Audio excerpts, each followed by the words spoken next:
उत्तर प्रदेश के सीतापुर नामक गांव में एक गरीब लड़का रहता था जिसका नाम दीपक था। उसके पिता रामलाल गांव में मजदूरी करते थे और उसकी मां एक गृहिणी थी। परिवार गरीब था लेकिन ईमानदारी और सच्चाई उनके संस्कारों में थी। वहीं दूसरी तरफ दीपक स्कूल का एक मेधावी छात्र था और पढ़ाई में बहुत होशियार था।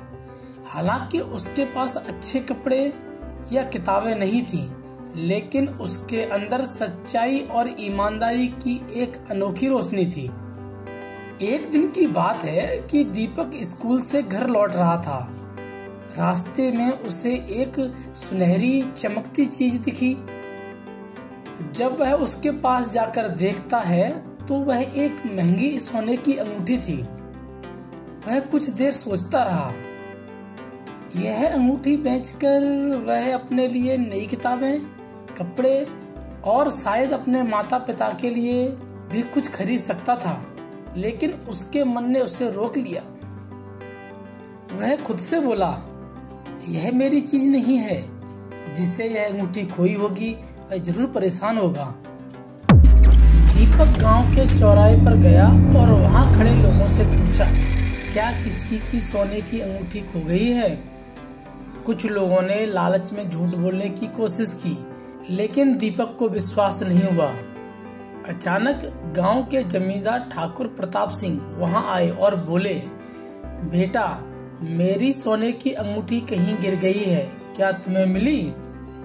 दीपक ने बिना किसी संकोच के अंगूठी जमींदार को लौटा दी।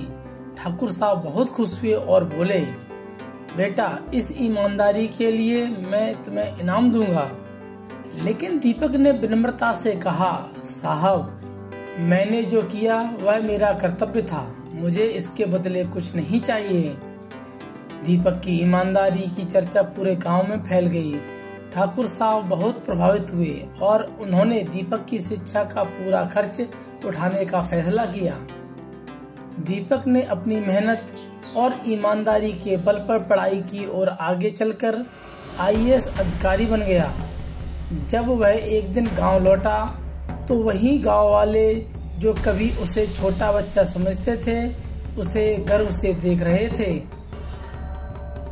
उसने गांव में एक स्कूल खोला और वहां सत्य का दीपक विद्यालय नाम से एक संस्था बनाई ताकि हर गरीब बच्चा शिक्षा प्राप्त कर सके।